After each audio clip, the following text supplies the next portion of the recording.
తగులుకుంటున్నారు. నాకు కనీసం 12 మెయిల్స్ వచ్చినాయి డీటెయిల్డ్ గా. మెయిల్స్ మనకి దాంట్లో పెడతాం కదా, ఆ మెయిల్ కి వస్తున్నాయి అంటే డీటెయిల్డ్ గా దాన్ని చూస్తుంటేనే అర్థం అవుతుంది ఏంటనేది.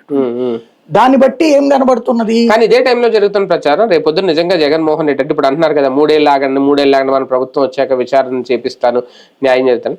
ఇప్పుడు 17,000 మంది పోస్టులు ఉన్న వాళ్ళందరికీ థ్రెట్టేనా ఈ 3 ఏళ్ళు? వాళ్ళు భయపడాల్సిందేనా? జగన్ వస్తే మా పోస్టులు ఉంటాయా ఊడిపోతాయని భయపడాల్సిన పరిస్థితి? వీళ్ళు ఆ మాటే చెప్పాలని భయపెట్టి మీరు జగన్ తిట్టండి అంటున్నారు. కొంతమంది తిడతా కూడా వీడియోలు కూడా పెట్టారు. అంటే వీళ్ళ మీటింగ్ లేకపోతే మీకు ఎంత కష్టపడి మేము ఇప్పిస్తే ఏంటన్న అంతే. అవును. కానీ అదంతా అయ్యాక ఇతను 15 లక్షలు లెక్క తీశాడు బయటికి.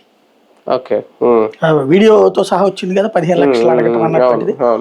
అక్కడ అది బరస్ట్ అయిపోలేదా? రెండవది వాళ్ళు అంత సీరియస్ గా స్పందించట్లేదు అంటే కొంత భయపడుతున్నారు, సైలెంట్ గా ఉన్నారు.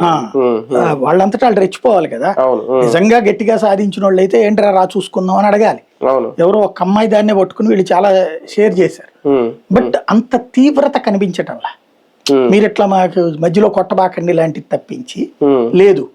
ఎందుకంటే కొంత సంథింగ్ వాళ్ళల్లో ఉంది. అయితే జగన్ మళ్ళీ వీళ్ళని ఉద్యోగం పీకుతానల్లా, మీకు సూపర్ న్యూమరీ పోస్టులు ఇచ్చిస్తాను అన్నాడు. అంటే వీళ్ళు మళ్ళీ వ్యతిరేకం కాకుండా ముందు జాగ్రత్త పడ్డాడు అతను. దీని మీద విచారణ చేసి శిక్షిస్తాను, వీళ్ళ ఉద్యోగం